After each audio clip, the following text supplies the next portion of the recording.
இப்போ இன்ஸ்டாகிராமில் ட்ரெண்டிங்கில் இருக்கிற இந்த மாதிரி வீடியோ எடிட்டிங் உங்களாலையும் பண்ண முடியும். அது எப்படிங்கிறத ஸ்டெப் பை ஸ்டெப்பாக நான் சொல்கிறேன். இந்த வீடியோ ஃபுல்லாக பாருங்கள். ஃபஸ்ட்டு பார்த்தீங்கன்னா இந்த 2 அப்ளிகேஷன் டவுன்லோட் பண்ணிக்கோங்க. அலைட் மோஷன் அப்ளிகேஷனும் பிக்சார்ட் அப்ளிகேஷனும். ஃபஸ்ட்டு பிக்சார்ட் அப்ளிகேஷன் ஓப்பன் பண்ணிக்கோங்க. அதில் கீழே இந்த ப்ளஸ் ஐக்கான் கிளிக் பண்ணி உங்களோட இமேஜ் அப்லோட் பண்ணிடுங்க. அப்லோட் பண்ணிட்டு கீழே பார்த்தீங்கன்னா ரிமூவ் பிஜின்னு இருக்கும். அதை கொடுத்து உங்களோட பேக்ரவுண்ட் ரிமூவ் பண்ணி அந்த இமேஜை சேவ் பண்ணிக்கோங்க. இப்போ அலைட் மோஷன் ஓப்பன் பண்ணிக்கோங்க.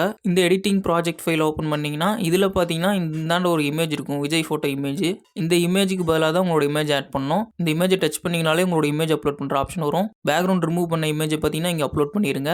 அப்லோட் பண்ணிங்கன்னா ஸ்க்ரீன் சைஸ்க்கு இது பெருசாக இருந்துச்சுன்னா நெக்ஸ்ட் கொடுத்தீங்கன்னா இந்த மாதிரி வரும். இதில் சைடில் பார்த்தீங்கன்னா சின்னதாக ஒரு பாக்ஸ் இருக்கும். அந்த பாக்ஸை டச் பண்ணுங்கள். மேலே பார்த்தீங்கன்னா ஒரு கேமரா ஆப்ஷன் வரும், அதை டச் பண்ணுங்கள். இப்போ பார்த்தீங்கன்னா கீழே எடிட்டிங் ஆப்ஷன் நிறைய இருக்கும். அதில் மேலே தள்ளிக்கிட்டே வந்தீங்கன்னா நீங்கள் அப்லோட் பண்ண இமேஜ் பார்த்தீங்கன்னா இந்த இடத்துல காட்டும். அதை கிளிக் பண்ணி உங்களுக்கு எந்த சைஸில் வேணுமோ அட்ஜஸ்ட் பண்ணிக்கோங்க. அட்ஜஸ்ட் பண்ணிட்டு வீடியோவை எக்ஸ்போர்ட் பண்ணிக்கோங்க.